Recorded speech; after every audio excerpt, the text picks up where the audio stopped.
My whole approach to this movie was no more hiding sharks. This time you're gonna really see them.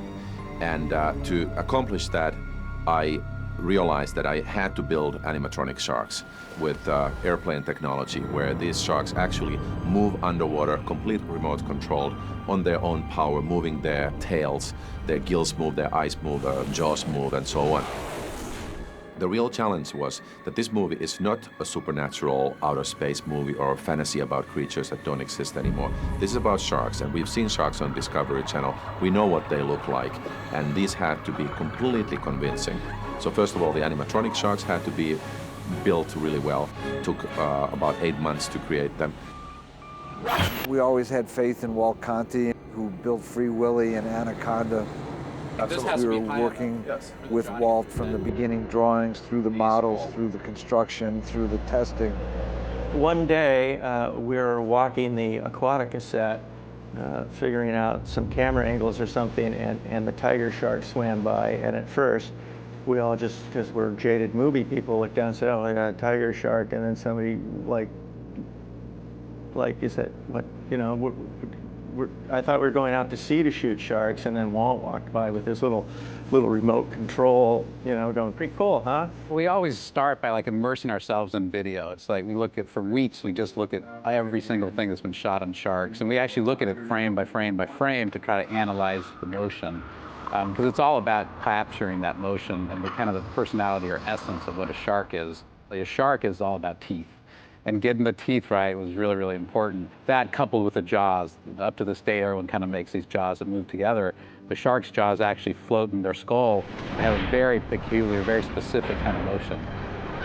Inside is actually quite complex. It's much more akin to aerospace technology. We basically borrow a lot of things that are flying in 747s and other airplanes. It's a lot of that technology, a lot of the hydraulics, electronics, and computer stuff. And that's the stuff that makes them go. Certainly there's always a lot of nervousness. It's like if the shark doesn't work, the film doesn't work. And certainly we had some history of doing believable animals. But until they actually saw the first footage of the first shark, everyone always wondered, is it gonna look like rubber? Is it gonna look fake? And then when they saw that first footage, it was, oh my gosh, here's, you know, it's a real shark. We had these mechanical sharks, which the biggest one which actually plays in this scene is a 25-foot shark, which weighs 8,000 pounds and has a 1,000 horsepower engine.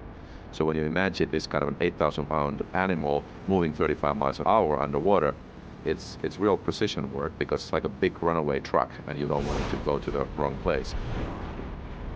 In the wet lab is this incredible long scene where the shark basically is there in broad daylight for many, many pages of dialogue. And that was probably one of the scenes that people were most worried about, because it's not a lunge. It's the shark sedated, actually, which is not how you're used to seeing sharks.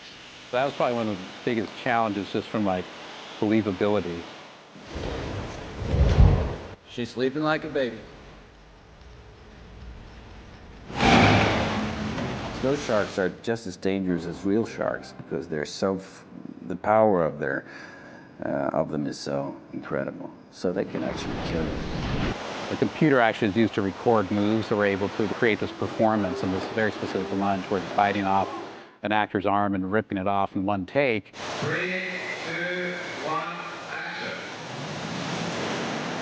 That was one of the more tricky shots, and initially everyone just assumed we were going to do visual effects and we're going to paint in the arm. We were able to program the shark to leap over, grab the arm, and rip it off. And we had 9 or 10 cameras going. It's something people haven't seen. There's no trickery there. When it comes to doing your own stunts, I'm not very much into that.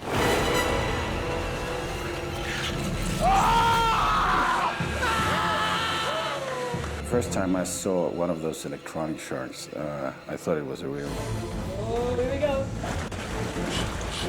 With the technology that we have now, with computers, with digital work, and animatronics, which are all computer controlled, you can look at it swimming, circling around, coming to you, Ready? biting you, Thomas. yeah, eating you, And playback. ripping you apart. We want to go once again right away? You know, the dialogue went on and finally was, yes, but she was decapitated. That's all right. She was in the shark was driving her up, she had to hold her breath, she was pulled under, she had to hold her breath there, she was brought up with the shark, and we did it dozens and dozens of times. And it required the actors gaining some confidence in the shark. At first they go, I'm not getting in that thing. Want to go again quickly? It's another very memorable moment that, again, without this computer-controlled shark and all those things, you just wouldn't achieve. You would never get the timing just right and that performance. So there's a lot of times when the actors aren't acting, they're just reacting. In the water, speed is a problem, and controlling these sharks that are big and heavy is a problem. We realized that we also had to do some of the work digitally. So we knew that there is now the computer technology to create these beasts. Wouldn't get that close if I were you. Just a suggestion. Water's murky.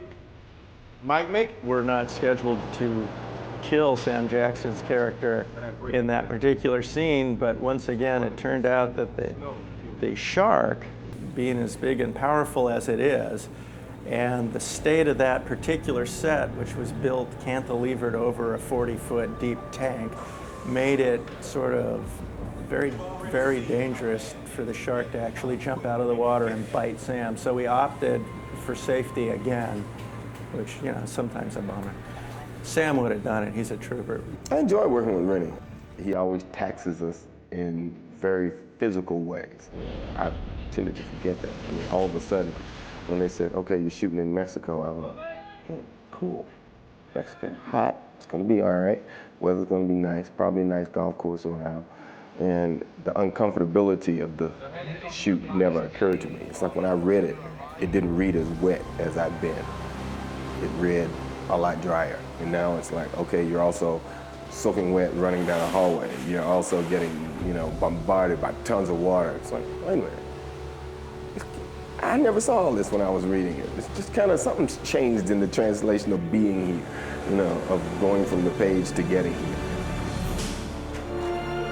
You've seen how bad things can get and how quick they can get that way. And they can get a whole lot worse.